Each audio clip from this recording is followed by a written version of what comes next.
Good evening. Is this on?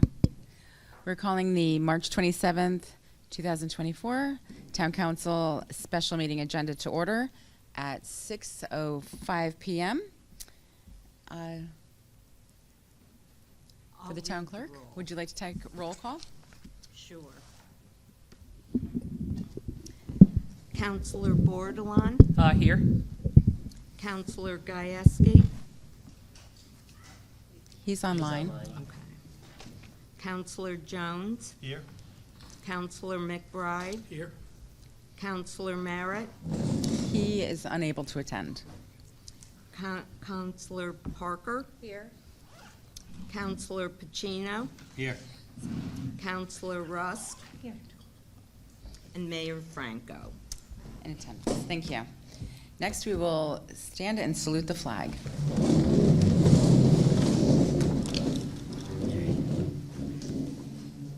I pledge allegiance to the flag of the United States of America and to the republic for which it stands, one nation, under God, indivisible, with liberty and justice for all.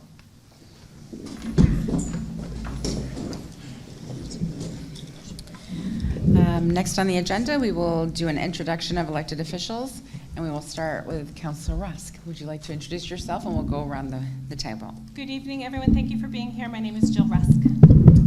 Good evening, everyone. Thank you. My name is David McBride. Good evening, I'm Juliette Parker. I am Adam Pacino. You already got the good evenings. Good evening. I'm Bruce Jones. I am Mayor Franco. I'm Councilor Bordelon. I'm Board of Ed member Ian Thomas. Go ahead. I'm Board of Ed member Adrian Johnson. I'm Board of Ed member Matthew Schulman. And Superintendent Susan Austin and Dave Flag, the business director. Thank you. And we have several Board of Ed members remotely with us, Andrea Ackerman, Jen White, and Rob Mead. And other staff. Thank you. Thank you. And we have with us our town manager, John Burt. And online, we have Councilor Dan Gajewski. Up next is the reading of the public notice. Town of Groton, I'm sorry. Go ahead. Town of Groton Notice of Public Hearing. Notice is hereby given that the Groton Town Council will hold the public hearing on the FYE 2025 Annual Town Budget pursuant to Chapter 9, Section 9.3.1 of the Town Charter on Wednesday, March 27th at 6:00 p.m. at the Thrive 55 Active Living Center and also via Zoom. The full copy of the budget estimates will be on file with the town clerk for public inspection as well as online at the town's website. It's dated in Groton, Connecticut, the 15th day of March, 2024, Marisol Melendez, town clerk. And it was published in the day paper. Thank you very much. Up next, we will have the budget presentations. Up first will be the superintendent of schools, Susan Austin. And if anybody would like to speak during the open public hearing part, we have sign-up sheets over on the table. If you are welcome to sign up. Thank you. Good evening, everyone. I'm happy to be here and share with you the presentation on the Board of Education's FY25 school board budget.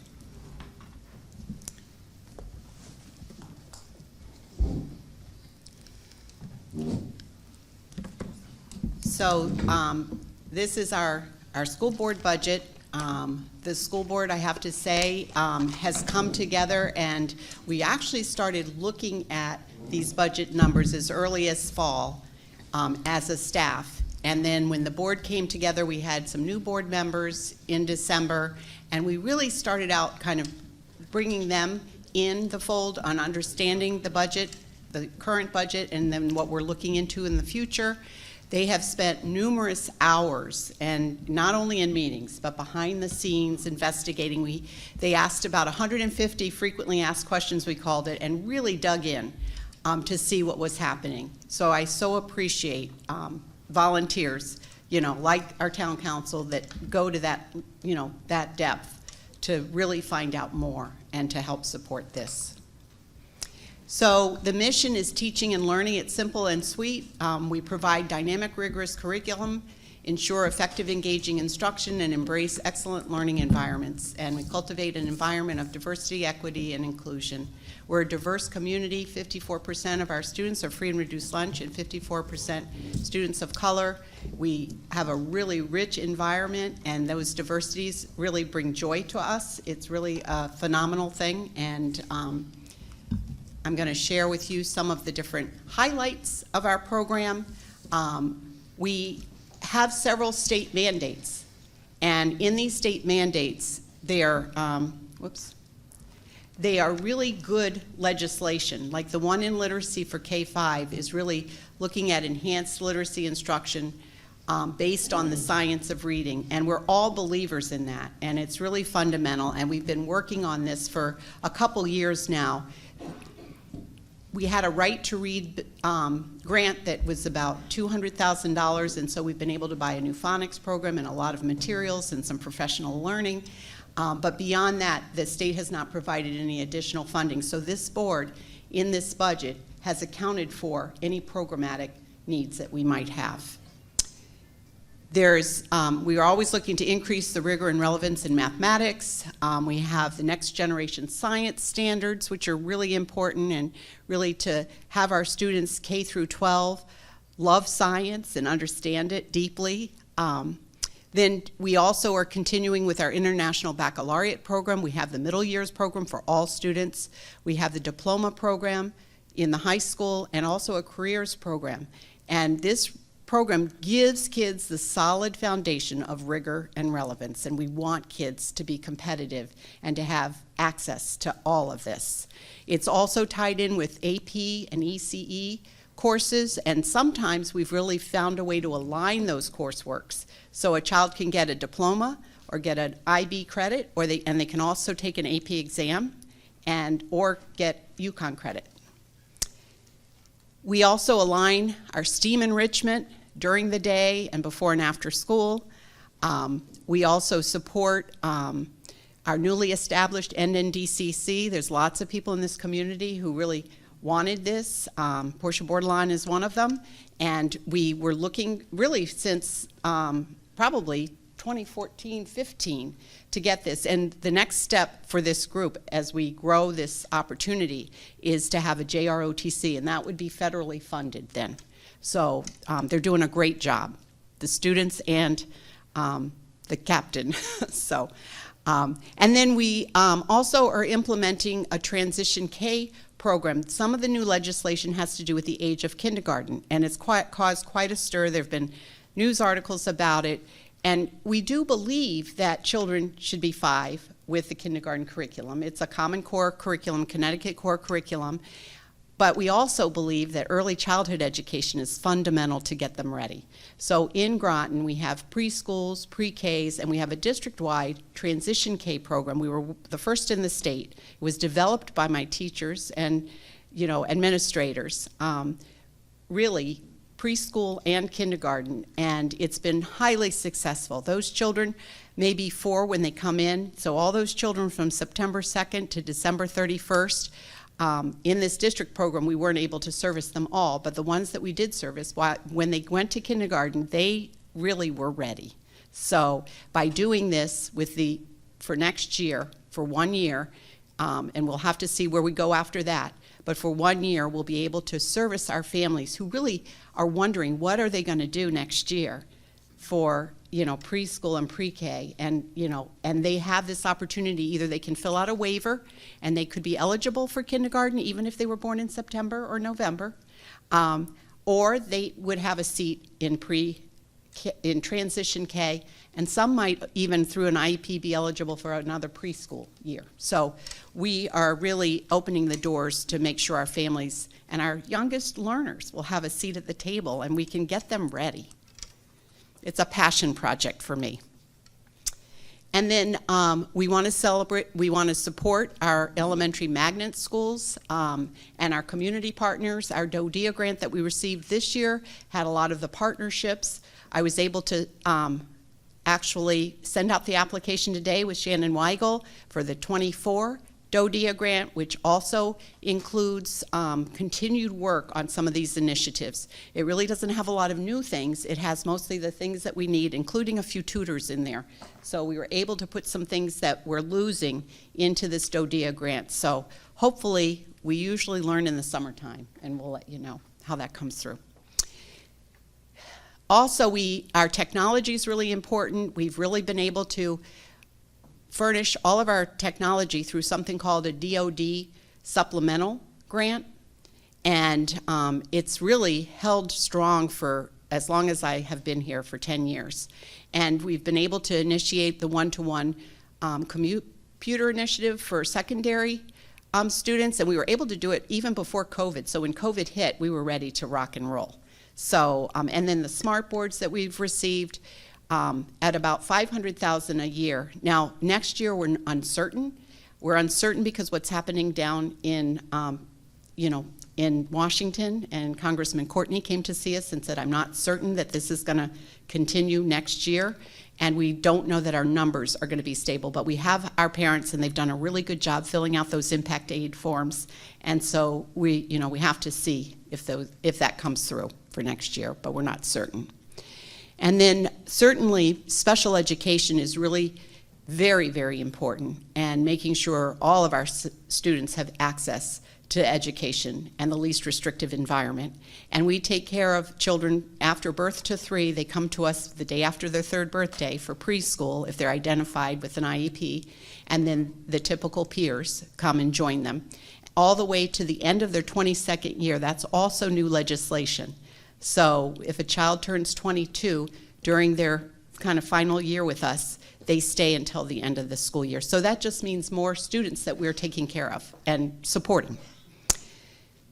We also have social emotional learning is really important. COVID really took its toll. I know people are tired of hearing it. We are too, but not only academically, but socially, emotionally, we're seeing that it's still a struggle for a lot of people, young and old, and so we take care of everybody's needs. I mean, a school takes care of physical needs and social emotional needs and academic needs.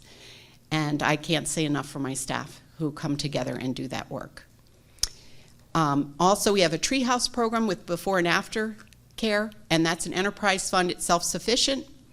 And then we have our school resource officers who, the partnership with this police department, and I've told John Burt this, and I've told the chief, that, and also the city side, we are, I always tease them, I said, we're here to keep our kids out of trouble and to really work and support our families. And they do a wonderful job working side by side with us, elementary, middle school, and high school. Now this is a chart that Dave actually created early on when he first got here. We started noticing early in the year that there were drivers to this future budget. There were drivers that were already affecting us in our current budget, but we hadn't seen coming last year the way we've seen it this year. So if you see all those upward arrows, those are the main drivers. So you think about your wages, those are contractual mostly. So the board has been doing 4-year contracts, which really has a sense of efficiency to it, as far as the length of time and securing those contracts. So we also have a Connecticut state minimum wage increase that happened this year and will happen each year thereafter. And then we also have FTEs that would transition from the ARP ESSER funds to the operation budget, but we actually were able to take that down with the 7.91, which I'll explain to you later. There were transportation costs. There was a new bus contract, and it was really escalated, probably at the tune of about $4 million over several years, and it was happening across our state. So we've really had to deal with that and learn to live with that. We also had to make sure there were increases for the regular routes and also the midday routes, and also for the trips and transportation, including with athletics. Healthcare trends have been way up. During COVID, we saw a little bit of a lull. I mean, people couldn't really get into their doctor unless it was for COVID-related, symptoms and those ordinary things that you take care of, and even surgeries. So now people have been able to get back to the doctor, and you've seen some upticks on, health insurance. Also, we had to assume some more property insurance through the town for our buildings. We have newer buildings, and they cost more for insurance. Utilities has been up. We have buildings that are heated with solar panels now, with electricity and oil, and and also gas, so that different schools are using different utilities. Our electric rates have gone up just like at home, and the weather has changed, so we actually had some property damages this year in some of our schools, in our brand new schools, due to weather and other things. So we've had to take care of that as well. And then when you add that all up, when you look across, you really see about $6 million of escalated cost to this budget. And I'll kind of show you what that looks like. And these were some things I mentioned. I really heard loud and clear from the town council, from our constituents, from board members, that the ARP ESSER needed to sunset. And while we tried to strategically place some things into the operation budget, to get to 7.91, we had to take away almost all of it, really, literally all of it. When we look at FTEs, we've done some research because of those great questions that board members have been asking. And we saw that back in FY20, we had 866 FTEs, and that was pre-COVID. That's when we kind of closed down during COVID. And then FY25, we're down 4 more, 862. And we had absolutely gone up during ARP ESSER. We had afforded many more staff. So this is going to be really tough. So it's about 124.75 FTEs in total removed from this budget process, during this budget process. School site budgets have really remained flat, even though supplies have gone up. Transportation is being further optimized. We looked at the bus runs. We've done a survey with parents. A lot of parents have signed on with this survey, which is giving us some great information.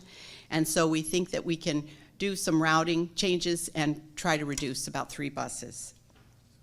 And then, of course, the DOD, we're waiting to see what happens there. But we did have to put IT funding in the operation budget for the first time in 10 years. So, for the one-to-one initiative to continue. So this pie chart really shows us the revenue that supports education. So if you look at the orange, that's really the state money, which comes to us in about $26.5 million. Each year. And then the federal money is about $4,640,000, and that's through impact aid. And then there's some miscellaneous costs. So the total is about $31,357,000, which is about 36% of our budget, which is revenue. The other 64%, or $56.6 million, is what the town affords for the district. And then this pie chart, every school budget is like this pie. And the biggest piece of the pie, 3/4 of the pie, actually 77% of the pie, is what we give our kids in school today. We give them highly qualified teachers. We give them paraprofessionals, tutors.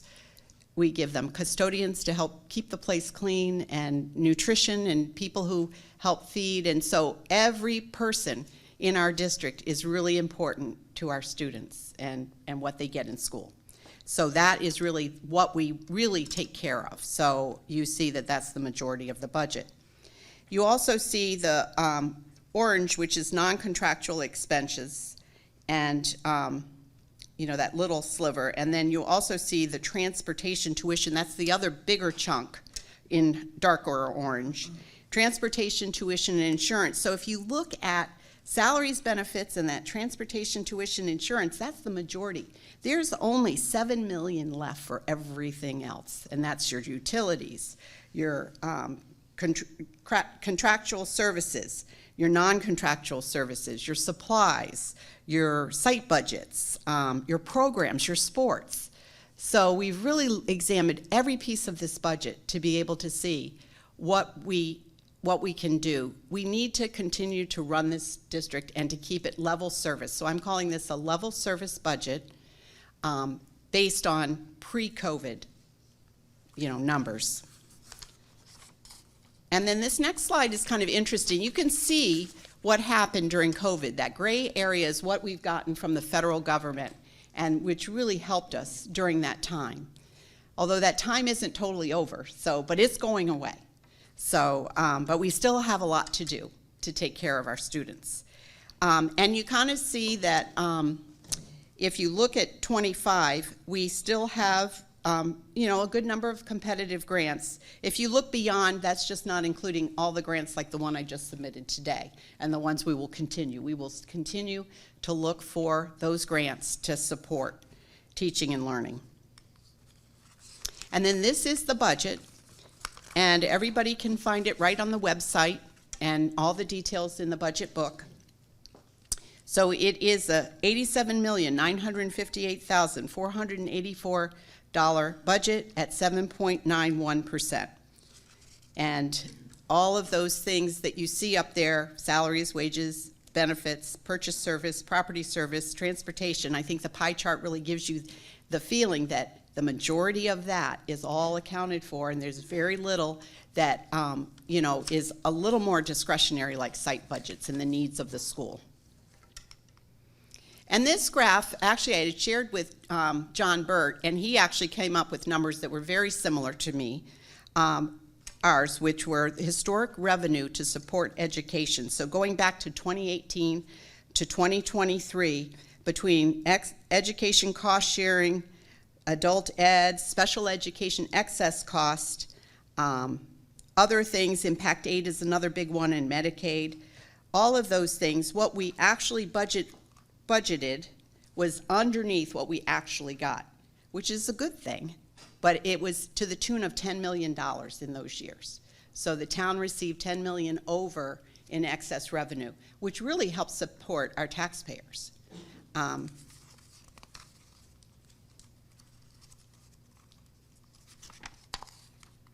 And then this is the part of the presentation where we say, so what is it costing per pupil? So when you take the entire budget, what is the cost per student who goes to our schools? And granted, it's an average. Some students, with every student that has an IEP in special ed, it's by law, whatever is needed has to happen. And it's a legal binding document, a process with parents and educators that put together a program that is absolutely necessary for those children. So in this one, you see that the Connecticut average is about over $19,500 per pupil, and Groton is at $17,900, and this was as of 22-23. We're not able to get all the numbers until the following year. We'll get 23-24, and we'll be able to look at it closely. We are ahead of North Stonington and Ledyard in our local area. And then this is our DIRG, which is our district reference group. And we're all alliance groups, and it has more to do with socioeconomics than anything. But there are districts that are like ours, with some of the same diversity, socioeconomics, numbers. So when you look at Groton, we're all the way to the right, not all the way to the right. Naugatuck is beside us in the blue, and we're in the gray. And then you can see the DIRG average is 19,439, where we are 17,917. So that tells you a little bit about, I say, that's a story of efficiency. Our district is one that has had, in the past 10 years, 0.5% annual, increase if you did the averaging. And yet, I would say in the past 10 years, we've really seen escalation of cost and inflation at more like 5.1. So I think it kind of hit like the perfect storm this year where everything kind of came together. Prices had increased and needs had increased, and yet we're also giving up a lot too.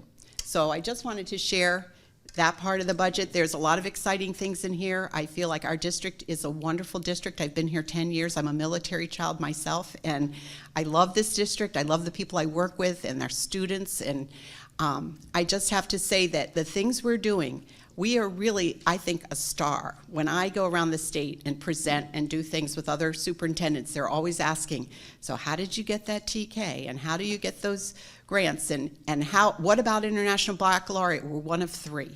So we have really wonderful things here that need to continue. And I'm just saying that, and I'm hoping that you will support and defend this Board of Ed's budget. They've done a really good job. Thank you. Up next, Town Manager John Burt.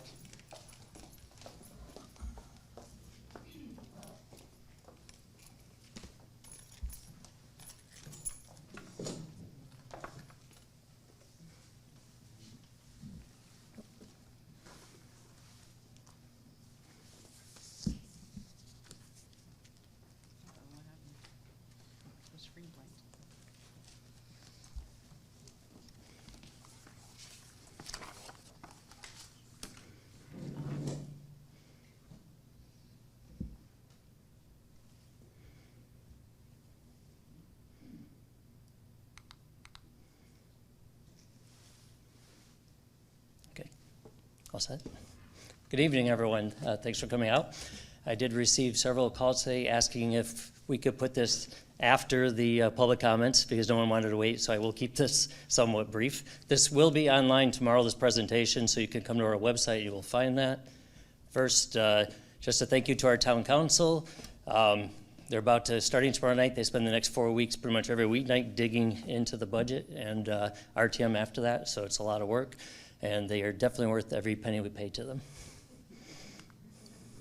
Budget process, we start this back in October internally. All the departments and the outside agencies have to get me their budgets by January 14th. By February 28th, the Board of Ed and subdivisions get me their budgets. Then we have a few days to put it all together to get it out to print because it has to be done by March 15th. The town council must hold a public hearing by April 6th. That is this one. Town council has to approve their budget by April 28th, so it's a tight timeline, and that's why pretty much every weeknight. RTM has to start their meetings by May 3rd, and it has to, through RTM, they have committees as well as the main RTM, so it goes through a couple steps there. The RTM has to take final action by May 25th.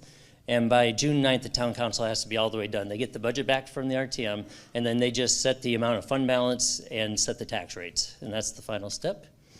Now, this is called, the overall is called, at this stage, the town manager's budget. That includes the Board of Ed and outside agencies, subdivisions, but really I can change about a third of it. So it's not all under my control. Sorry. My part of the budget includes primarily town operations and capital projects. I have no authority to change anything in the Board of Ed, political subdivisions, and some of the larger outside agencies. Debt service is pretty well set. We have to pay whatever it is, and a lot of that is the new schools. And then most of my decisions are made before I see the other outside agencies' budgets, so a lot of decisions are made. So you will see this budget evolve through the next couple stages. I'm going to skip that. Some of the upcoming concerns for me with budgeting in the future, state continues to push costs that they were funding to the towns, so that adds up. Health and retirement continue to be a issue with costs. Utilities, fuel, they continue to be a problem for the town, especially Public Works Department. And then the Alliance District status, if we should ever lose the funding that comes with that. I know we're at the graduated status now, but we're still receiving the funding. And then our athletic fields are in really miserable shape, especially the school athletic fields, so we need some sort of plan to to figure that out, how to get them updated. And then you'll start seeing, we're starting to see in our capital projects, climate change, sea level rise trying to come up, the studies right now on how certain areas that are flooding. And the next stage is when we actually have plans, that's where it's probably gonna really start increasing. But we are looking at a lot of grants. We've already obtained quite a few grants. Proposed budget for the whole town manager budget, everything, is $158 million and change. That's an increase of about 9.3 million, or 6.2% for expenditures. The current mill rate is 22.13, and the proposed, if nothing changed, it will change, but if nothing changed, would be 24.07. That'd be a 1.94 mill increase, or 8.8%. And then whenever we try to maintain around a 20% fund balance, that's what the bonding agencies like to see us at. So whenever we have excess, we try to put it back and offset some of the tax costs. We are using I've recommended $4 million in fund balance use. Where are we compared to in the region? The average mill rate, and this is 24 rates, current existing rates, we're at 22.13 again. The average right now in the region is 26.93, so we're doing pretty well. Now, if we went up to the full 24.07, just so you know, it'd be about $194 for every $100,000 of assessed value. So you can times your assessed value by that. What are the biggest factors of budget increase this year? Town operations overall, which is departments and insurance, that's up about 1.5 million, or 3.5%. Education, as mentioned, is about 6.5 million up.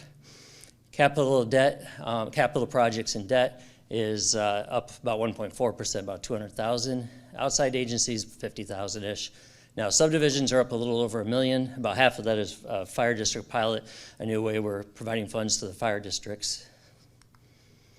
In terms of those increases, what does that mean in terms of a mill rate increase?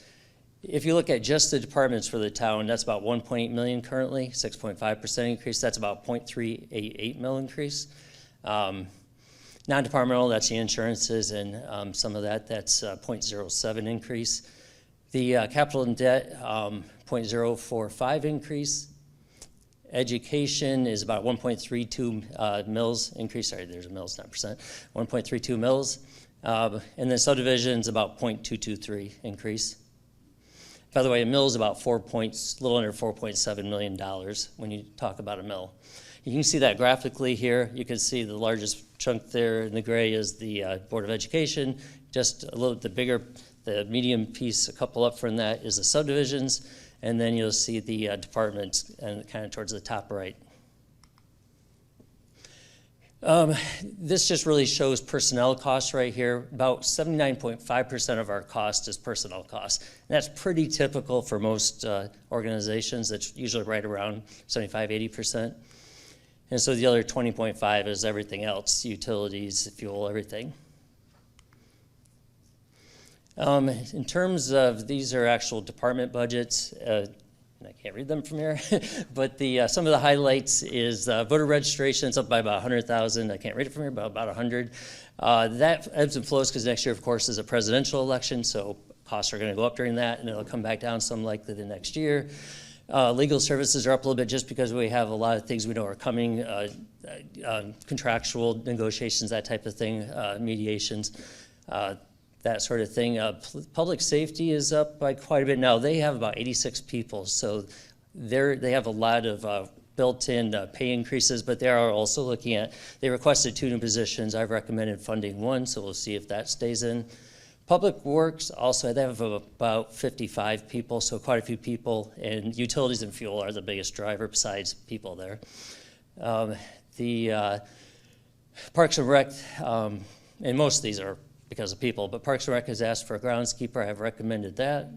And then under the planning department, I've recommended, we have 1 resilience person. I've recommended a second one. Our resilience person in her first year brought in about $700,000 in grants.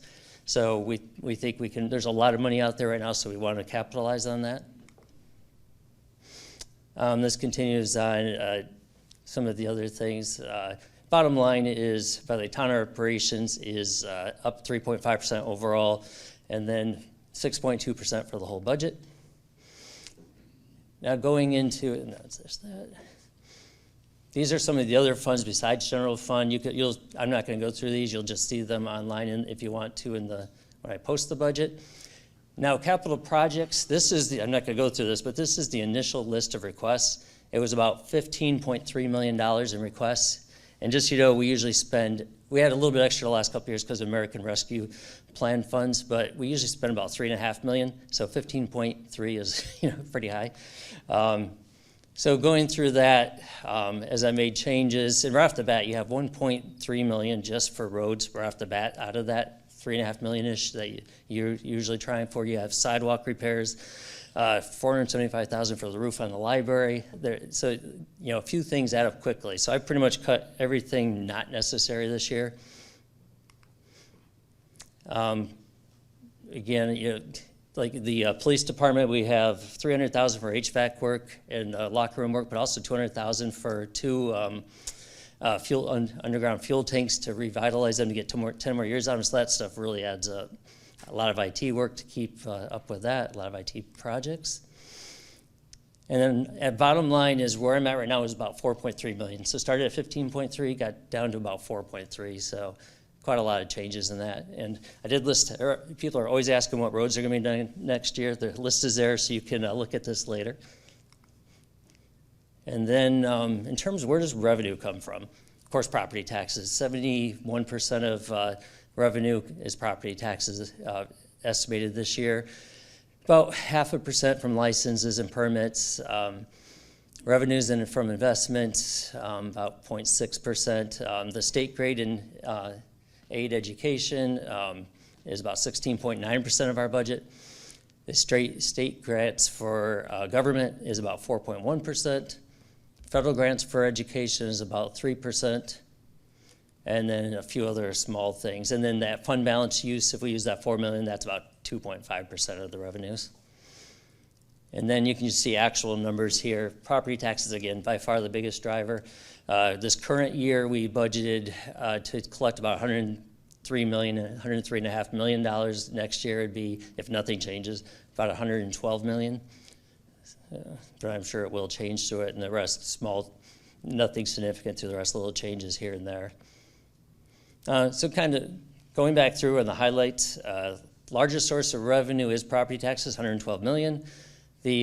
Just mentioning the net grand list is going up, not as quick as we'd like. It seems like 2 steps forward, 1 step behind, but it did go up 1.2% our overall values in town in the last year. Total budget expenditures of revenues about $158 million. Largest expenditure is education at about $88 million. Town operations is $44 million. And then I mentioned we want to keep our fund balance right around 20% or a little over. We've got $31.6 million right now, which is 22.2%. And using that $4 million, we should still be in that 21 to 22% fund balance at the end of the next year. So mill rate 24.07 if nothing changes. And then just looking at our pensions, just where we're at in those, 78.7% funded for our pensions.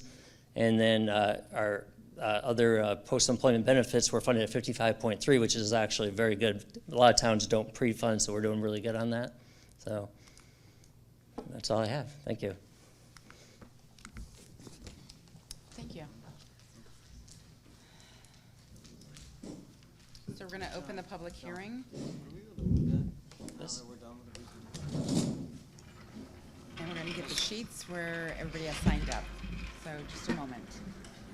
Can you hear it? I don't know why.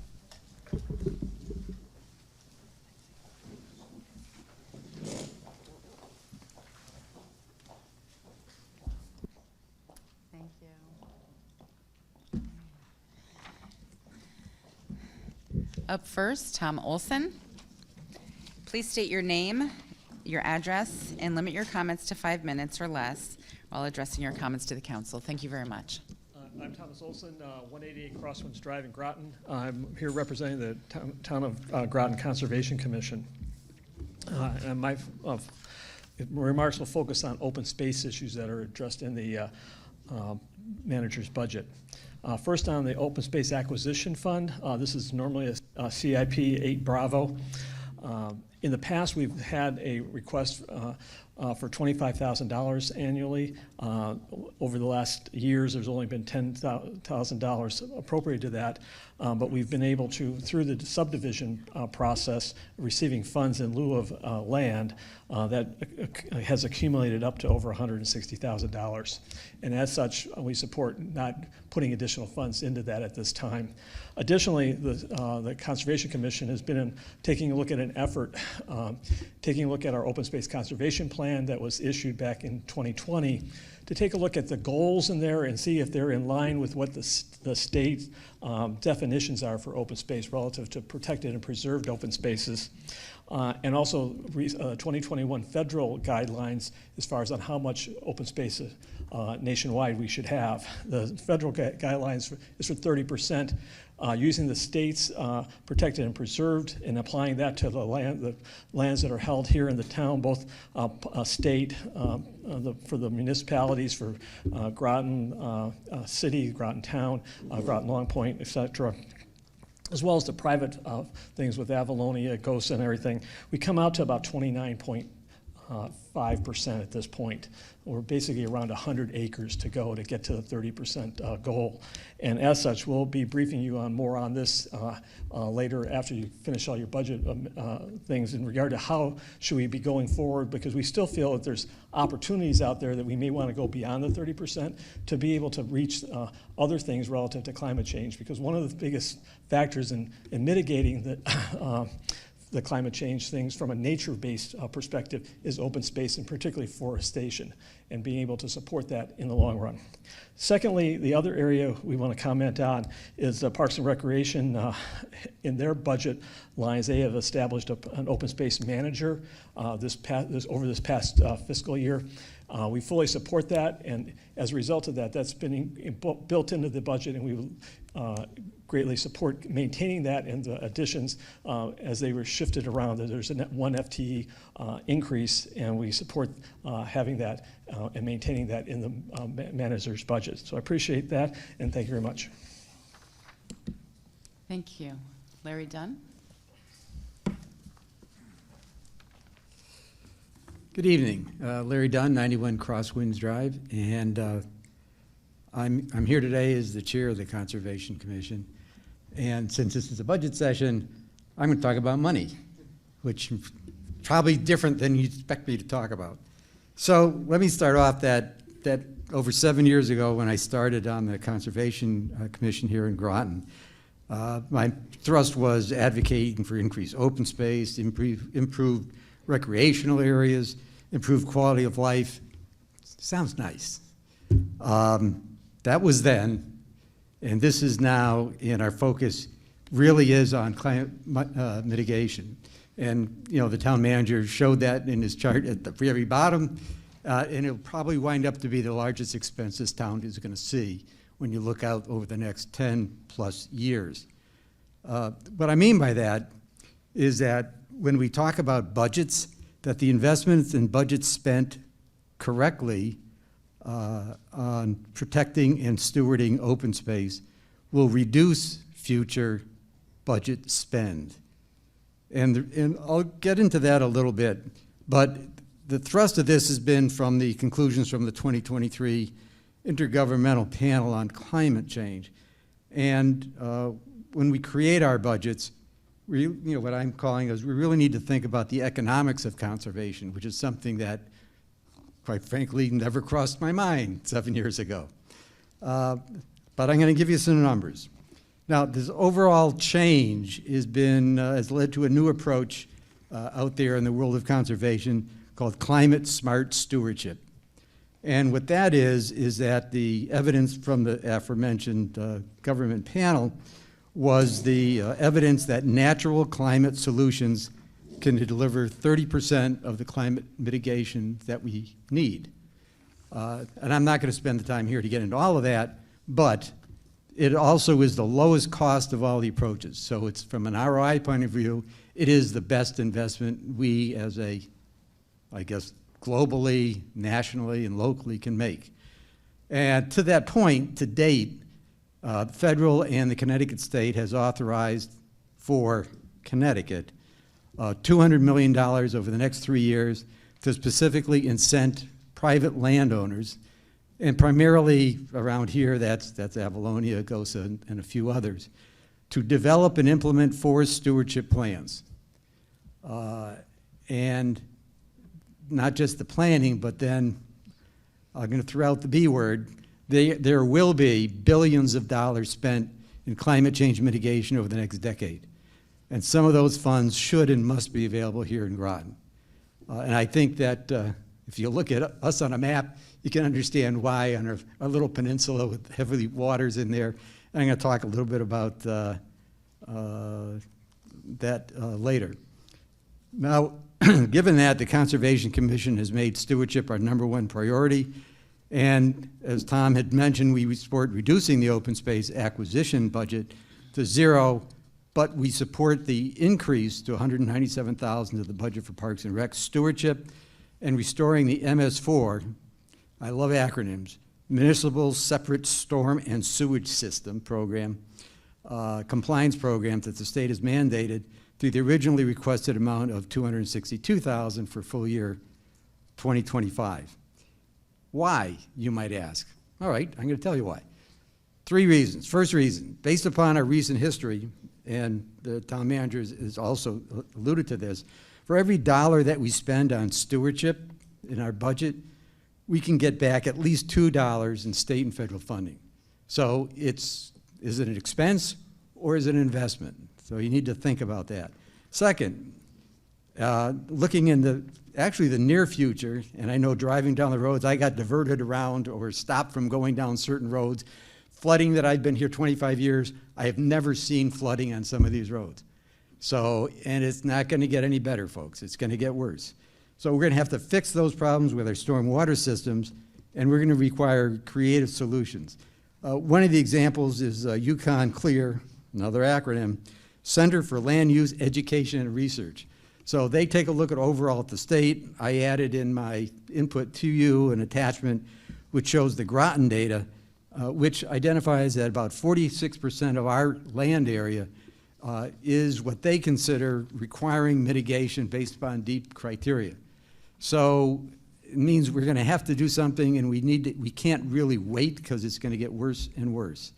So the funding we're recommending provides a resource to convert the clear data into funding grant applications to reduce our impervious surface areas and develop programs to incent property owners to reduce those impervious areas. Just a side note, this does include consideration of the Mr. stormwater Dunn? authorities. Your time has expired. Okay. You didn't get me to number 3, but I will sit down. But in conclusion, conservation is no longer nice to have. It's essential at the macro level, and at the local level, we do need to do our part. Thank you very much. Up next, Adrian Johnson. Okay.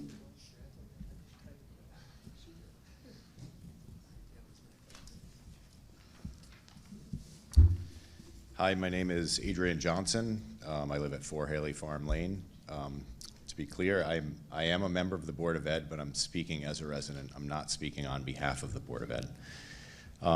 It's not lost on me that the education budget looks like an increase for our schools, but the truth is that the budget will be a substantial cut to instruction and services for our children. With the current proposed budget of 7.91%, our students, in my understanding, there's a little bit of a difference in the numbers between the superintendent's numbers and mine, so I'll clarify that. But to my understanding, the following losses to educational support, this is what the kids will see next year when they arrive in September. We're going to see 43 less special ed tutors, 25 less general ed tutors, 3 fewer social emotional tutors, 7 math tutors, so a total of 78 tutors we're going to be losing this summer. In addition to that, 5.5 security guards, 2.5 social workers, 7.5 teachers, 2 administrative assistants, 1 clerical position, 25 building substitutes, 10 aides, 1 program coordinator, 1 guidance counselor, custodian, and a maintenance person. These are all people that we're laying off or not extending contracts with this big increase of 7.91%. So compared to 2020, our district has eliminated 19 certified classroom teachers. So from pre-COVID to now, we have 19 fewer teachers, down from 311 to 292 proposed for next year. We have cut, in addition to the COVID funds, we've cut additional personnel. So social worker, building substitutes, maintenance, aides, and administrative assistants, totaling, I didn't total them all up, but it's over 30 people that were cut outside of those ARP-ESSER funds. So out of these positions, 136 to my count, 129 of them work with our children every day. These are all people that won't be here next year to work with our kids. And I believe we're going to have the same amount of children or more next year than we have right now. And compared to 2020, we're about the same, if not just a little bit more. So the average school budget increase over this last 6 years from 2019 to 2024 was less than 1.1% per year. Just to compare, the town operations portion of Groton's budget has had an average increase of 4.88% per year over that same timeline. So, and as another statement, the average U.S. inflation over that timeline was 3.97%. So when we look at where we spend our money in Groton, it shows where our values are. The slow bleed of funds from our education has been assisted by COVID relief money. We have used this money to prop up what has been effectively a decrease in education funding in our town over the past 4 years. Now that that revenue source is finished, it will be our children who have to suffer because of those flat budgets that we had in years past. Looking at the cuts above, well beyond just the added positions from the COVID grants, our schools are receiving an insurmountable cut in education at the 7.91% proposed budget. With this, I ask you to approve a 9.3% increased budget for the Board of Ed. That budget was exhaustively discussed and was a budget in our hands up until the evening of the vote. If our police had a similar need in the interest of our public safety, we should and would fund them, not cut over 15% of their staff because of funding changes. Our students have educational needs that will follow them through their lives if we don't educate them properly. The budget is a statement of our values, and education needs to be at the top of that list. Thank you. Up next is Vince Yvoli.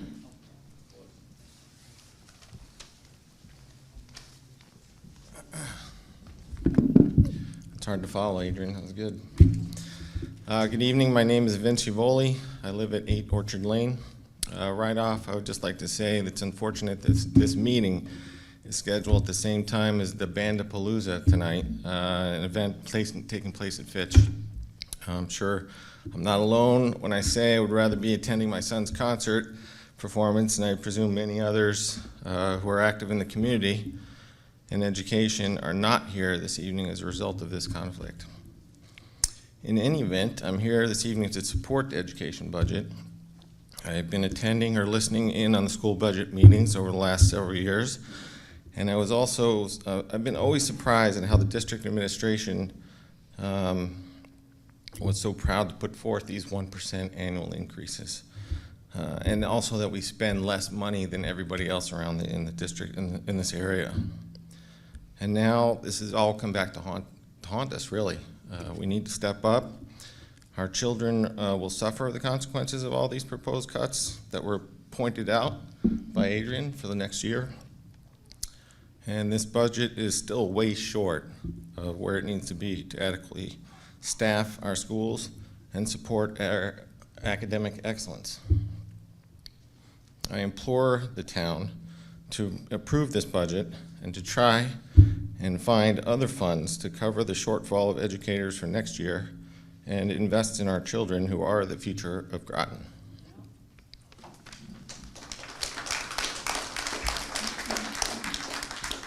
David Hogato?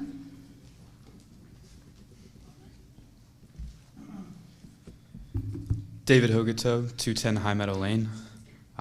Good evening. I'm here to help support the Board of Education's proposed budget. I would first off, I would just like to thank you for not cutting any funds in your budget that would have been allocated for athletics and clubs. Speaking as a member of the 2024 graduating class, graduating this year, meaning I entered in COVID. Fostering a sense of community and Falcon pride in the years coming out of coronavirus, where do you find it? In classrooms, yes, but when they're distanced, where do you find it?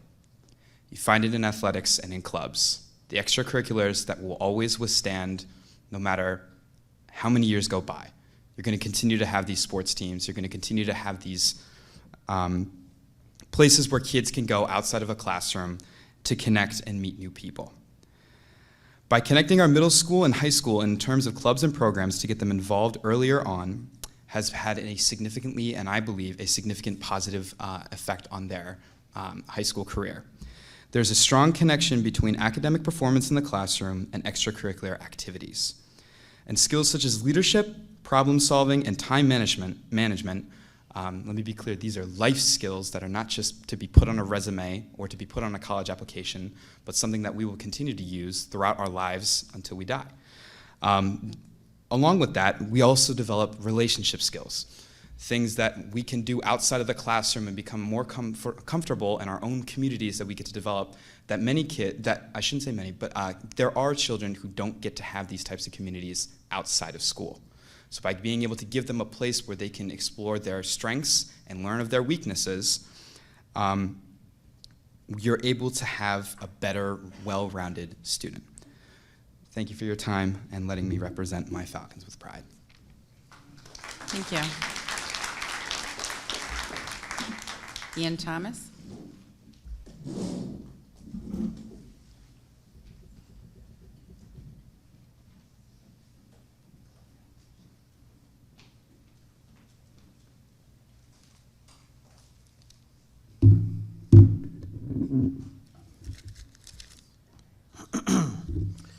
My name is Ian Thomas. I am at 24 Jefferson Drive in Groton. I am also a Board of Ed member. I'm not speaking on behalf of the board, but it's unable for me to speak as a private citizen solely because I am a member of the Board of Ed, so I have a different experience because of that. If you look around the region, there are increases all around in every school district due to the overwhelming changes in the economy, with inflation, and various other costs. They range from anywhere between 4% and 24%, depending on where you look. So the fact that we're around 7.91 is actually fairly respectable. Now, if all the ARP-ESSER positions were retained, our budget would be roughly about a 16% increase. So that's something else.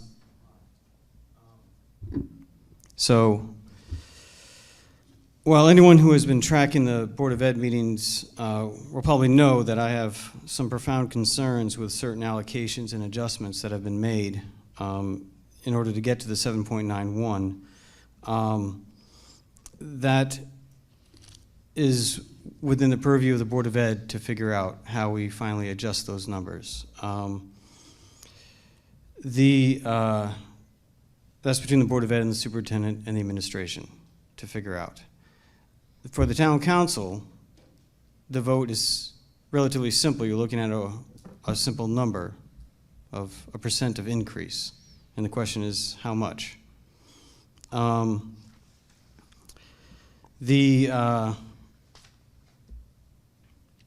I'm here not just to advocate for the 7.91, but I'm also advocating for the 9.3 figure that my colleague, Mr. Johnson, referred to.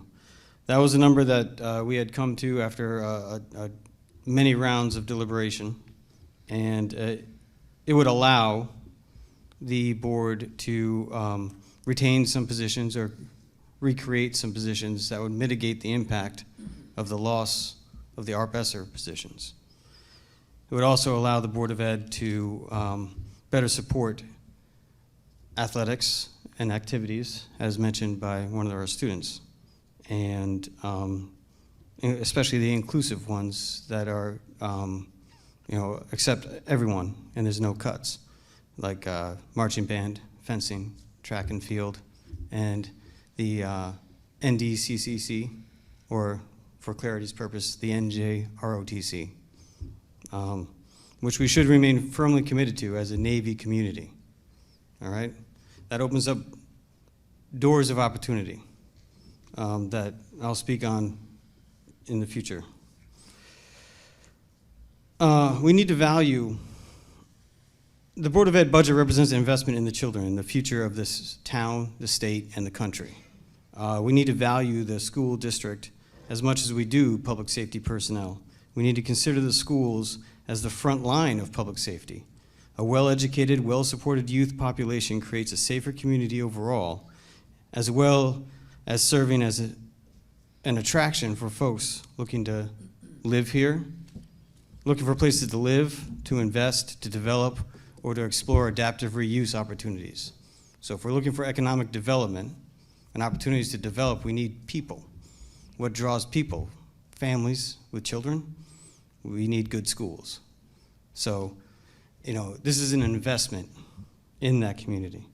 So I would encourage the town council to consider that, and also refer to the article in the Day recently where the town manager discussed some of the excess revenue that the town has raised over the past couple of years, and that there is some extra money. We have the contingency funds and the rainy day fund, so to speak, things to think about. We also have a $1.4 million loose commitment to the city of Groton to help replace a seawall that is not in imminent danger.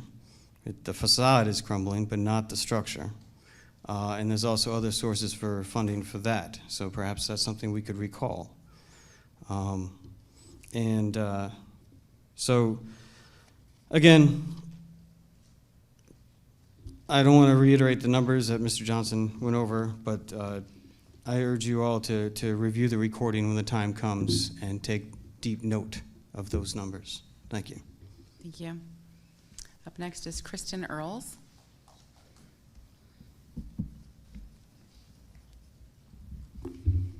Good evening, Kristen Earls, 144 Brook Street, Groton. Members of the Town Council, I want to speak tonight as a steering committee member of Groton Conservation Advocates on the importance of funding Groton's Parks and Recreation Department, particularly in the area of maintenance of our open spaces and fulfilling the town's commitment to enhancing recreational opportunities here. Groton's parks and open spaces are some of the town's most valued assets, most accessible to all and well-loved by all ages. Usage has increased during and since COVID. I'm sure all of us see that every day. Anecdotally, I frequently hear and observe in conversations that our parks and well-maintained trails are why people move to and stay and love to live in Groton. Also, engagement in and stewardship of our natural spaces has been particularly evident in the many school groups and clubs, youth groups focused on these topics recently. In recognition of this value, the town recently adopted a recreation master plan, thank you, which identified the need for 2 additional parks maintenance staff members. These additional resources are crucial to meet current and future community needs, enhancing park maintenance and consequently increasing park and recreational facility usage.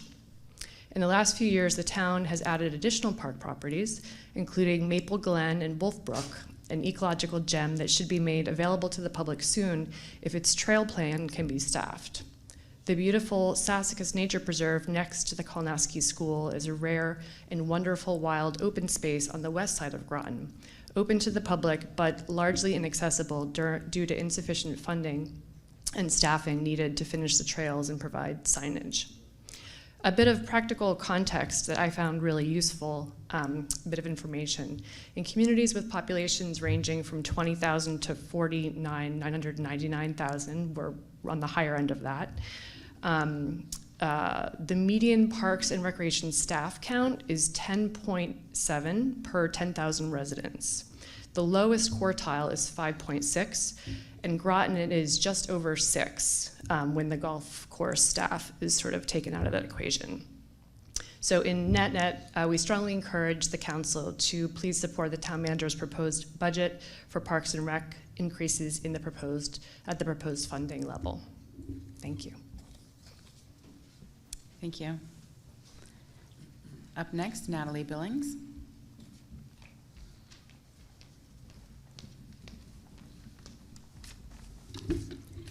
Good evening. Natalie Billing, 15 Ashby Street, Mystic.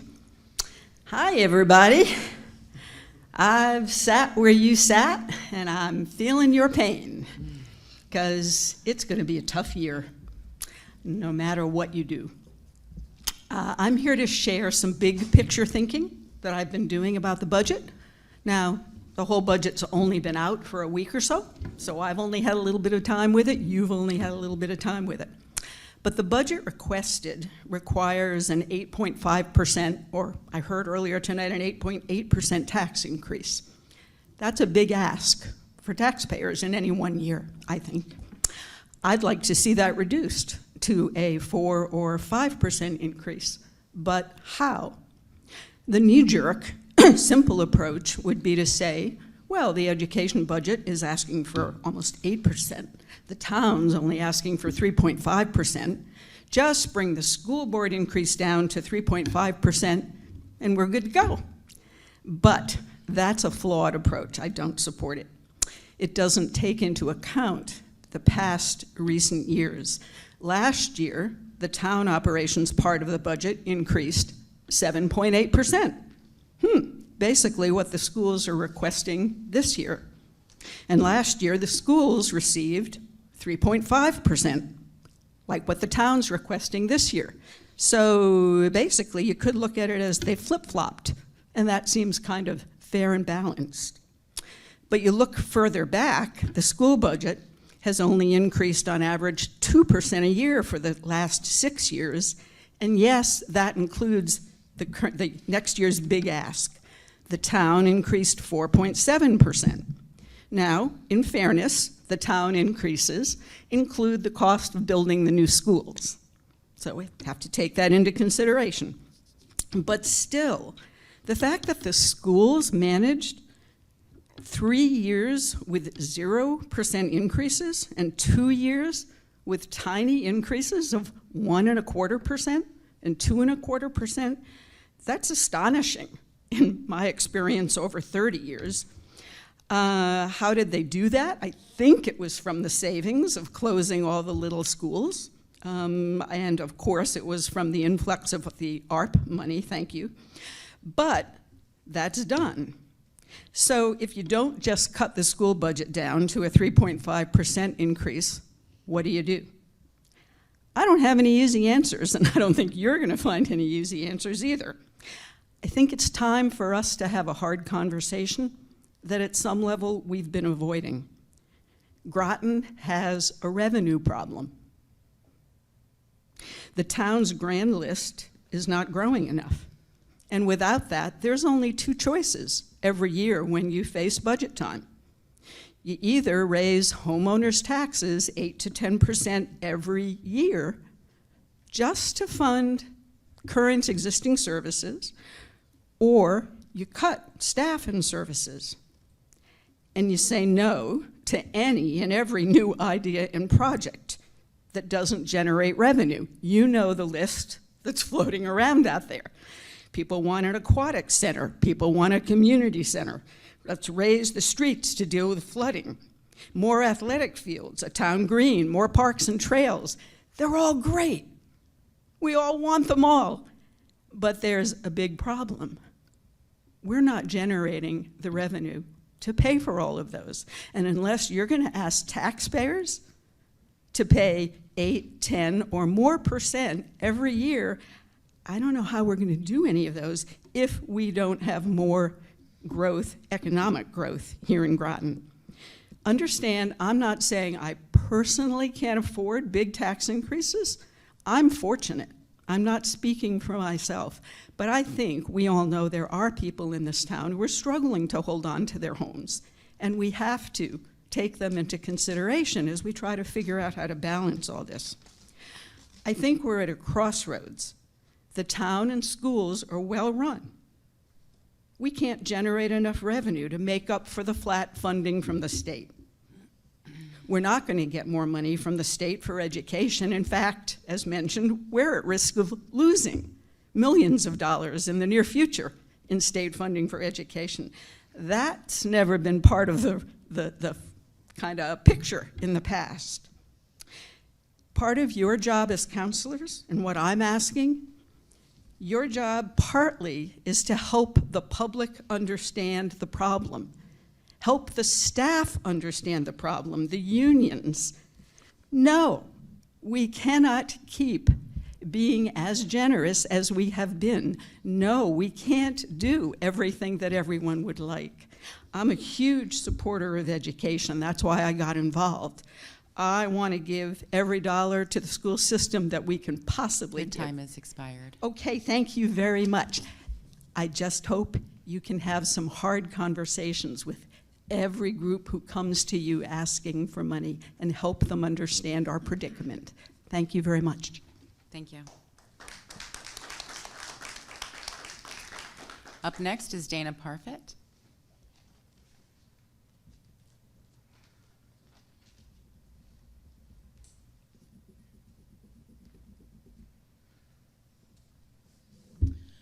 Good evening. My name is Dana Parfit. I live at 32 St. Paul Court, and that's in Pequannock Bridge, which is definitely the neighborhood that is having a hard time with tax increases. So I do feel for you 100% because it's going to be tough. But that's not what I'm here to talk about. I'm here to talk about a whole new topic, the Groton Public Library, the absolute gem of Groton, something that we definitely have to continue funding at the same rate that we are. Everyone gets more bang for their buck at the Groton Public Library than anything else. It is the place where we use as our warming center, our cooling center. It's the go-to for everything. People use it for their internet services. If you go there on a time frame when the library is closed, you'll still see people in the parking lot using the internet. It's packed full of programs for finding jobs, for job skills.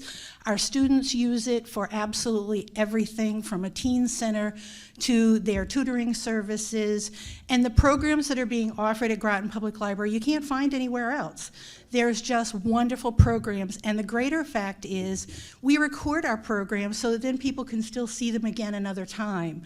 One of the programs that I happen to be the facilitator for is a cooking program once a month. We do a cooking lessons for about 30 people, and then the great thing is afterwards, people get to eat what all we've cooked, and we also feed other people in the library. So students who are there studying come in and eat. It's a great program, and some of our videos have gotten over 200 views. So it's not just the people coming into the library who are getting these services, it's the whole community who's banking on these services. So please, when you're making all your hard choices, fund our library. Thank you. Up next, Annette Lipkowski.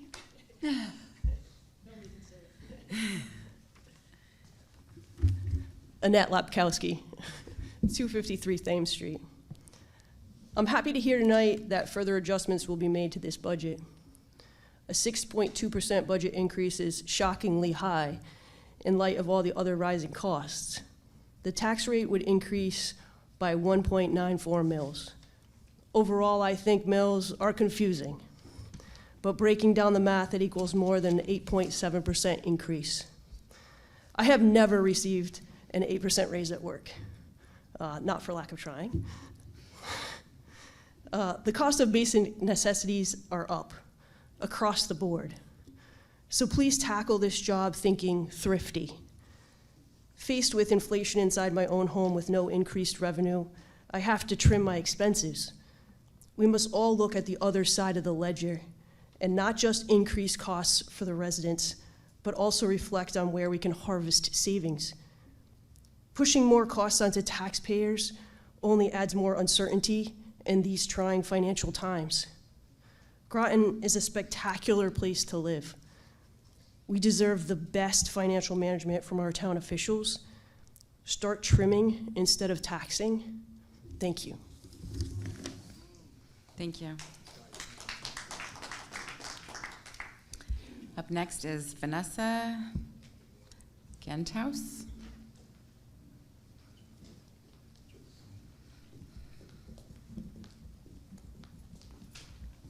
Hi, good evening. I just want to start by thanking all of you for being here, not just tonight, but all the nights that I know you spend looking at numbers and reading letters and emails and responding. So I appreciate that. I graduated from Fitch, class of 1993. I have 3 children who have benefited from the preschool program, the AP program. Oh, I'm sorry. I live at 16 DePaul Road in Groton. Thank you. You're welcome. I have 3 children. They've attended preschool. They've participated in the AP programs and the magnet programs. All 3 kids were thriving and excelling in Groton Public Schools. They were supported. They were safe, and I appreciate that. As I look around this room tonight, I am actually seeing some familiar faces from school, so I know that people in this room are a product of the Groton Public Schools.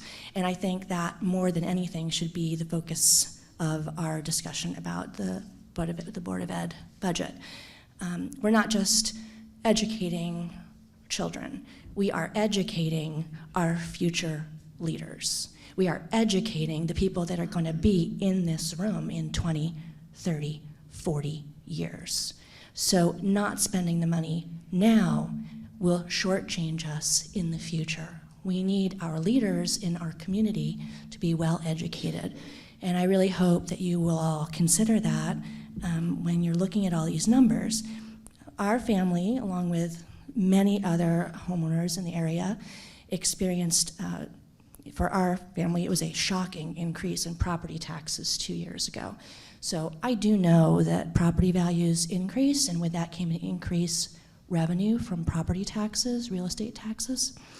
And so I just want to be clear about the fact that there was a significant increase in revenue from property taxes, particularly real estate. And so I just don't understand exactly why, if my property tax went up so significantly, we don't have the funding for increased budgets now, because I do know that there was an increase in revenue. So I just want to draw attention to that confusion and hope that there will be some clarification on that going forward. I hope that you will prioritize educating our future leaders, and I hope you have a wonderful evening. Thank you for your time. Thank you. Is there anybody else that would like to speak?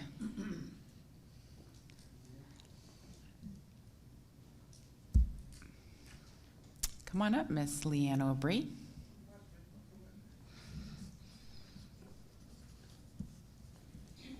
Good evening. My name's Leanne Aubrey, live at 8 Vista Point Road, Groton. I want to make a suggestion. Everybody's here tonight because they care about Groton. Some care about the education, recreation, whatever you're in your heart that you're caring about. And I think what you need to do is add to your agenda one more thing. When we have people come into Groton that want to do a development, the only people that show up at those meetings are the people that are against it.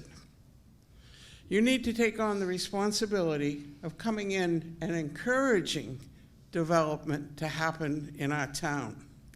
If we have that happen, our revenue will go up, and we might actually come to a balance point.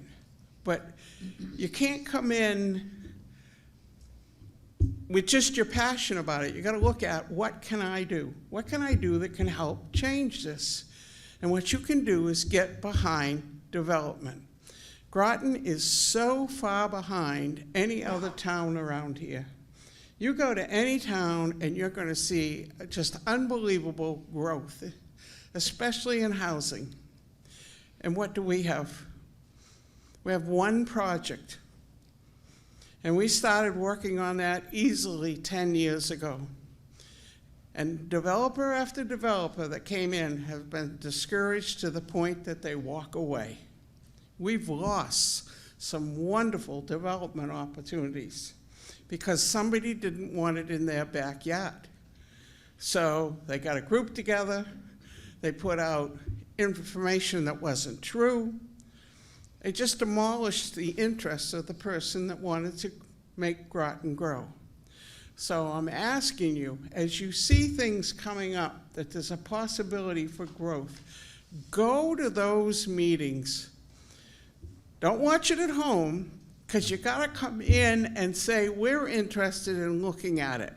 It may have good parts, it might have bad parts. Let's work together to make it so that developer wants to come here and be part of this town. If you don't do that, nothing is gonna change. Thank you very much. Thank you. Mr. Shulman, you would like to speak?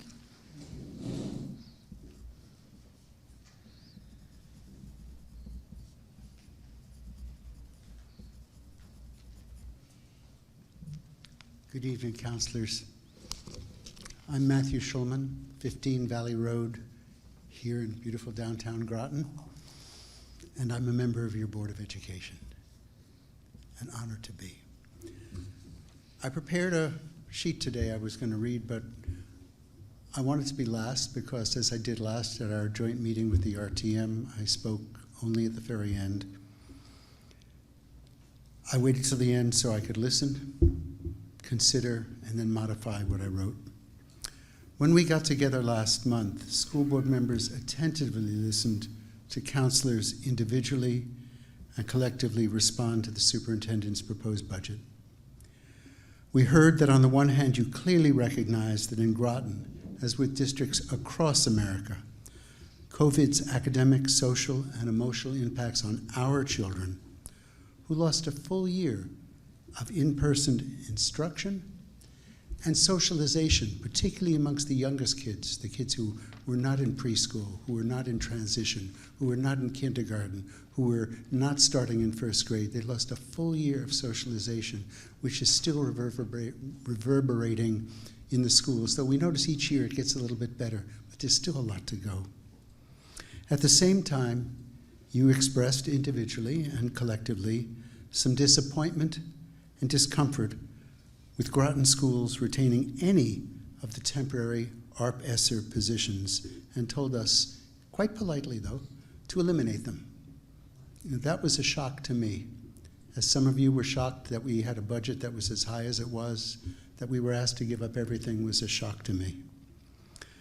I spoke at the very end, just before we ended. The mayor graciously let me speak. I said I was conflicted, that I would do my best to balance concern for taxpayers with our community's covenant with our children. I use the word covenant for its spiritual sense, because we have an obligation to our children. And different people sacrifice in different ways, but I don't want to put our children on the altar of balancing a budget.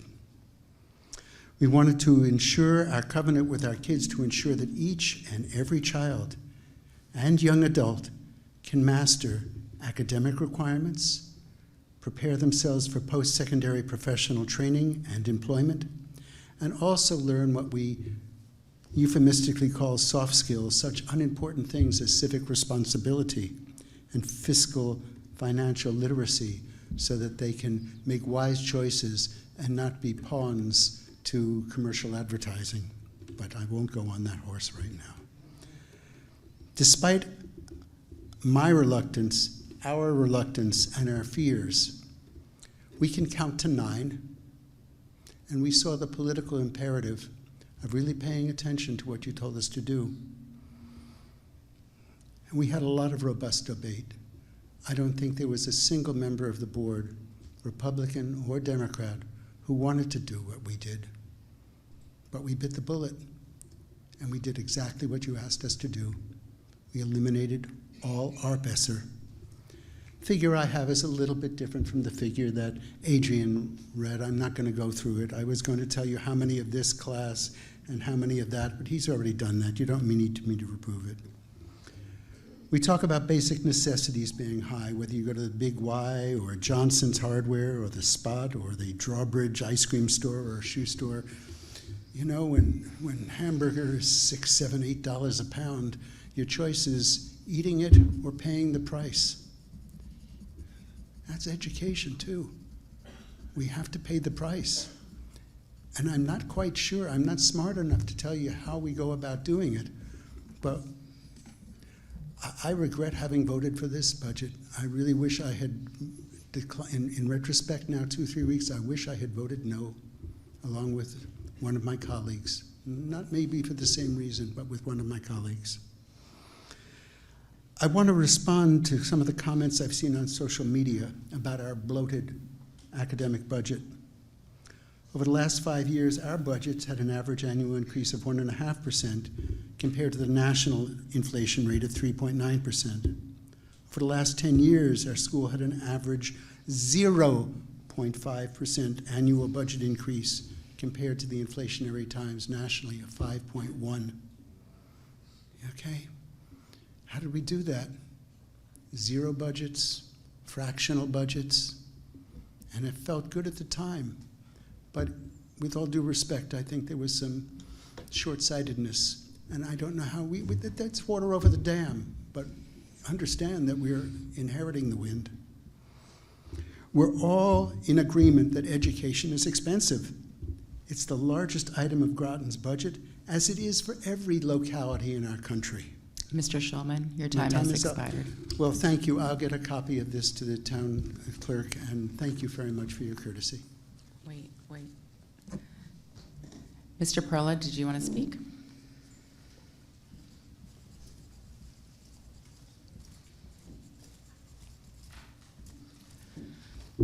Good evening. Andrew Perella, 7 Tornberg Lane in Groton. Thank you for letting me speak, Madam Mayor.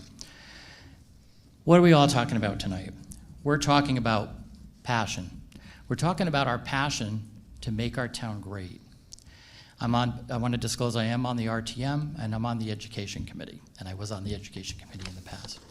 So I've been through these budgets, I've been through budget cuts, and I've been through a PAC committee where we voted an entire project down and it had to be redone because it wasn't a good project.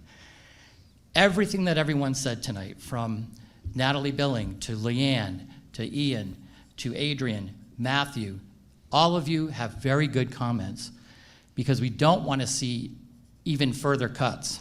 And you know how I know that? Because I have a master's in education. And my master's is now in curriculum.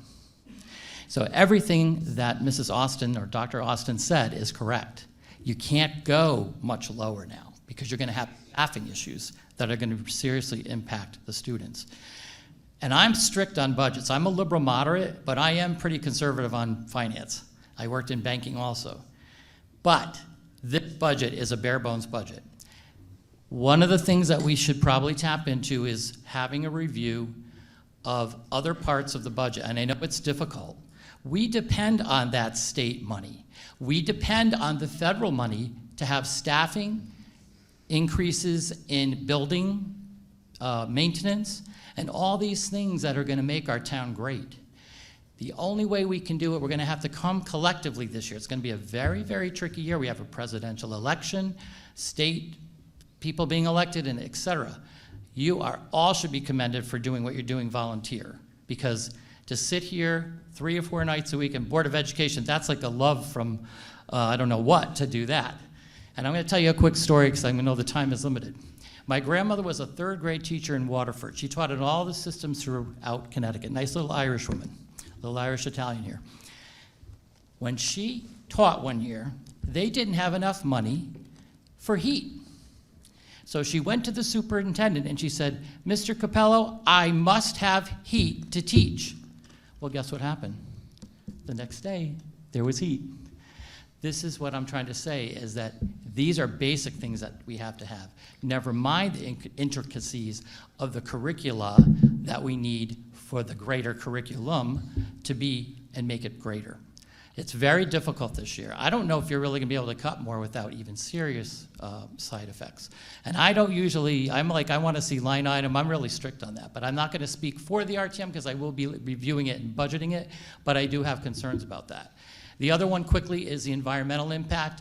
I agree with development, but I want balanced development. And I don't want further flooding and remediation that we may have to have.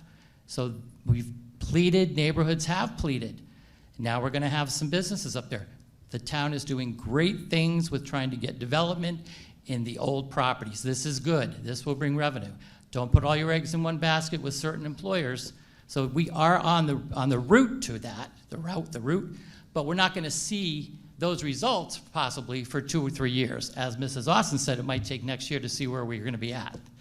We all have a very difficult job to do, but we can do it. It's not going to be, I'm not going to make everybody happy.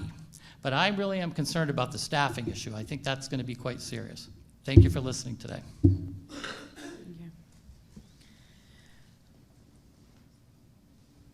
Portia Bordelon? Thank you. For full disclosure, I'm obviously a Groton Town Councilor. I'm speaking as a resident, a parent, a Fitch High School graduate, a longtime resident here of Groton. And I hate speaking to the backs of everybody, so I will tilt a little bit because I feel like it's rude. We have to make a decision here. And we just said today, the superintendent said that 54% minority. I have to stand up. We haven't had one person come to the podium that actually represents that diverse population as of yet, because that community is so severely impacted post-COVID in many ways that a lot of folks don't have the time to come here to speak. As I look out to the audience, I see my son's middle school math teacher, my son's assistant principal from West Side. I have lived through the days of the Cutler, Fitch Middle, West Side debacle, where people used to say the low income, the middle income, and the high income school. Now we're finally merged. For me, that was a day of victory to all be under one roof, all together, using all of our resources. I look at things that we're cutting, and I want to just respectfully say to Mr. Schulman, I was not polled on that cut, so I don't know where we got that information for the council said to get rid of all of those positions. I want to respectfully say I was never informed of that. I never wrote anything about that. I was never personally asked. So if it was driven through anyone in particular, we can talk offline after. As a person who does live with someone who's on the Board of Education, who's also an educator, I know the value of education as a person who grew up here, and it is very valuable. I constantly am speaking and advocating for extra programs that not only affect the kids that are in the IB, the AB programs, that are also going to go right into workforce readiness, like the ROTC program. I have asked, I don't have a problem with the increase. I have a problem with where the money is being delineated within the item lines. And so that's where I'm hoping that the Board of Ed had stated they were going to go back to the drawing board and look at ways. We cannot cut services to the most vulnerable, our students. Anybody that's walking in that building, that's wiping a nose, helping someone in the bathroom, making sure they're getting off the bus safely, or educating them on the sideline is a value. And we have to value that. The principals cannot do their job if they do not have the support staff. We cannot infiltrate our budget with all the supports that we got from COVID relief and then just take them away overnight and say, we're going to be okay. We have to find a way. And I was just baffled by the information that he stated. There's no way that I wanted all those cut. We just had an article in the paper talking about how we're trying to increase minorities in 2024, trying to increase more minority presidents in the upper level classes. I remember being that minority in those classes in the 90s and wondering why I was alone. I remember that very math teacher that's out in the audience who gave my son a chance where he just kind of missed, along with Mrs. Lambert, and made sure he could do it. That kid now is going off and has got into 11 schools for engineering. And he had an IEP. So the junior ROTC program and the programs and supports that are needed, we need folks to advocate. Without the remedial supports and the aides and the paras and the principals and all the people that back them from the behavior issues, I will fully disclose I was a para in the medically fragile school because I was bridging back into the workforce at Mary Morrison. So I know. We have to pay our paras fair wages. And we're not. When I worked, we were making $10 an hour, and they're barely making minimum wage now. And yet we're sitting here saying we're going to cut the most valuable assets to our community. So as we talk as a town manager, we talk about how we have all this money and we want to keep 20-something%. How about you throw a mill over to the Board of Ed and help maybe decrease, because we've already prepared for that money so it wouldn't increase our taxes. Let's throw it down there to decrease the amount that they're going to be needing to help make sure that mill rate doesn't go up. So together we can do that. I just hope that the Board of Ed, and I thank you, I was concerned when I saw that, night school was going to be cut and all those services that, English as a second language program, and you restored those. So I thank you for that. But we have to find a way to look within that budget to find other areas. And no, also, Mr. Schulman, not all of the ARPA funding positions have been cut. They have not all been cut. Is that correct? They have not all been cut. There were a couple of teachers. Right, there's still some remaining. So I encourage you to look where you can find cuts, if you have to in the Board of Education, that are not going to directly impact our students one-to-one. At the high school level, if you need a math tutor, you have to go to Falcon Academy. If you're a student who doesn't feel comfortable telling someone that you need extra help, like your peers, they don't have enough tutors up there that are qualified. Mr. Brown, who's in the back of the audience, who's also now the head principal. Of course, you're borderline, your time has expired. I'll close. He was tutoring my son on the side because they were short tutors. That is the dedication that has gone forward. Again, we need a full-time career counselor. Stonington High School has a lower percent of students, and they have a full-time career counselor. Fitch High School deserves a full-time career counselor. Thank you.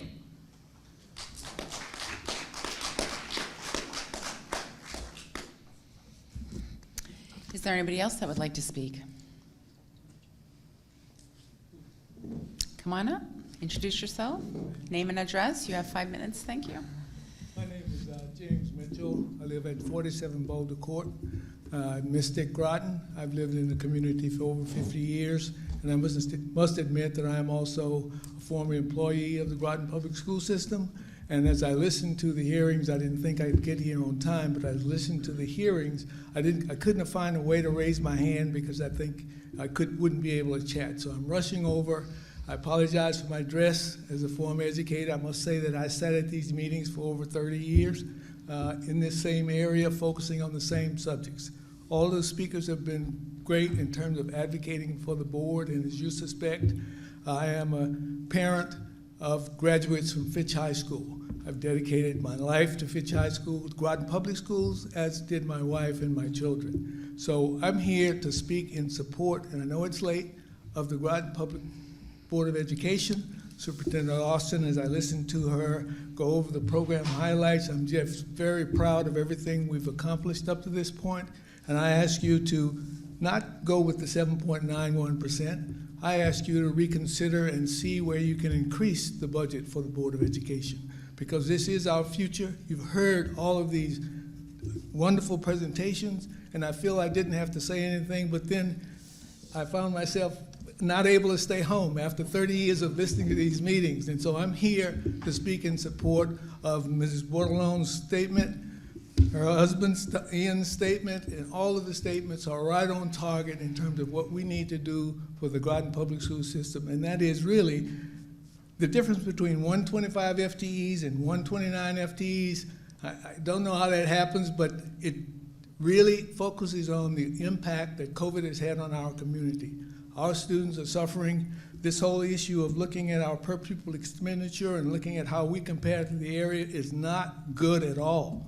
When we look at where we are, second and third from the bottom of per pupil expenditures and the DRG information, it's not positive to us, for us as a community. Please do all you can to support the education budget, restore funds, restore staffing, because everybody says it, the kids are our future. We have to invest in the most important part of our future, and that is the children in the Groton Public School System. I wasn't going to get emotional, but this is serious, and I'm on the other side. I apologize. I'm a little upset that we are making these kinds of cuts at this kind of time when the manager is talking about a contingency fund. And that's not good if we have that kind of contingency fund and we're not willing to put some of it into education. All of these previous presentations of the zero budgets that have been coming in from the board, and the 3s and the 4s, and I listened to former advocates for the board, Natalie Billings, Mrs. Parfit, all of these people go back in the history of this community. And they are here because they are concerned. I'll stop. I could not sit at home and just watch it and not be able to speak on the urgency of supporting the budget that the superintendent has presented. 7.9% is not enough to provide what our community needs. Thank you. Thank you.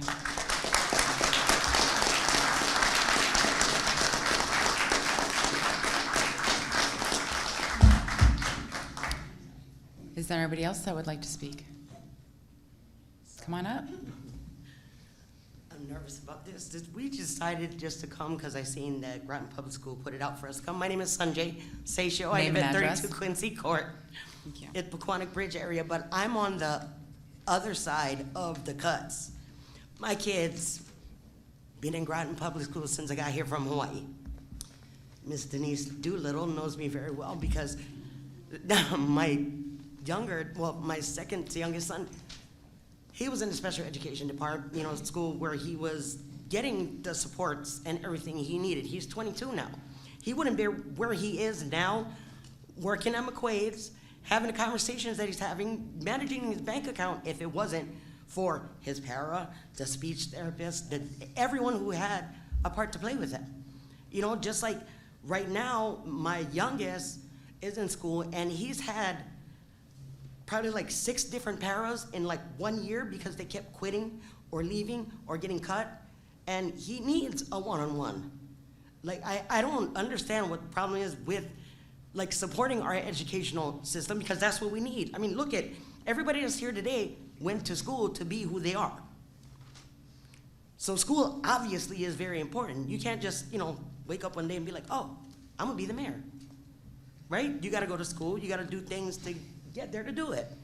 So our education is extremely important, and like I said, I didn't even look over what the budget is, but myself personally don't have a problem paying a little extra at my taxes if it's going towards our kids, our schools, our special education departments. They need the help. And how do they get the help? They're gonna need a budget. They're gonna need the money to do what they gotta do. That's all that's all I got to say. Thank you.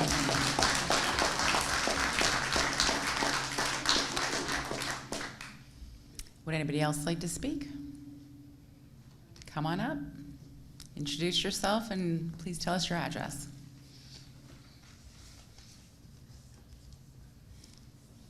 My name is Reverend Celeste Go, and I live at 31 Village Lane in the town of Groton. I'm here as an employee of Groton Board of Education. I work at Fitch High School. I started as a para down at Cutler, and I moved up to the high school with one of my students who was special needs. He has since graduated, and I'm so proud of him that he went from being that student that wouldn't even speak to graduate. I see some of my colleagues here. We cannot afford to cut our budget. We need to keep our children safe. We need to educate our children because, as someone said here tonight, they're our future. If we don't educate our kids and we turn them out into the real world, they won't survive. We need to educate them. We need to keep the paras, give the paras what they need, their tools that they need to work with. I'm a security guard. I keep your children safe. And if they cut us out of the high school and cut us out of the middle school, your children won't be safe. There's too many of them that we have to keep in constant contact with. We have to roam the hallways to make sure that these kids are doing what they need to do. It's unbelievable, the attitude of some of these kids. They're hurting, they're reaching out, and we don't have the resources to give them what they need. So I implore you to do not cut our school budget. Give the Board of Education that which they need to make our children prosperous in today's society. Thank you.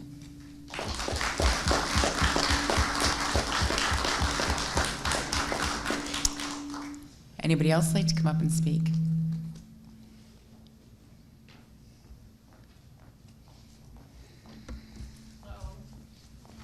everyone. My name is Ellen Safransky, and I live at 401 Sandy Hollow Road.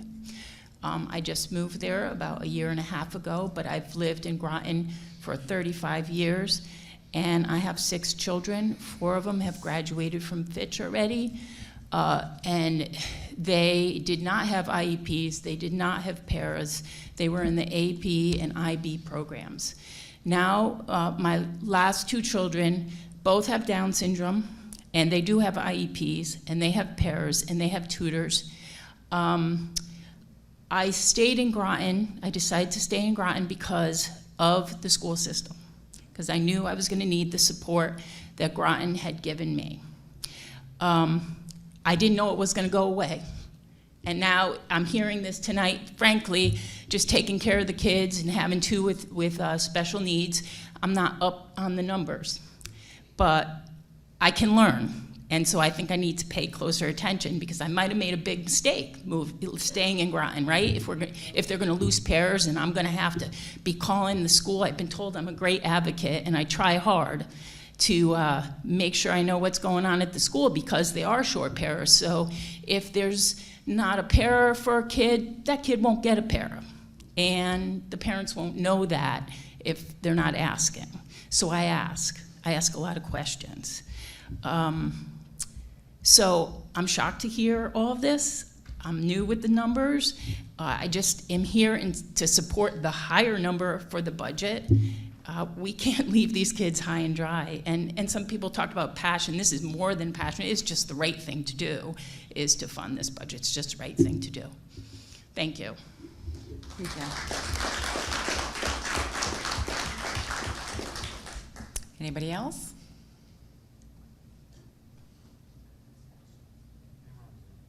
Is there anybody on Zoom? Nobody's on Zoom. All right, going once, twice. All right, we're going to close the hearing. I thank everybody who came out tonight to give your thoughts and opinions, and all those who sent us emails. We did receive a numerous amount of emails as well. Thank you all for coming out and participating in the budget hearing tonight. And Councilor Parker has made a motion to adjourn. Motion by Parker, seconded by Rusk. All in favor? Opposed? Abstentions? I guess that's 6, 7.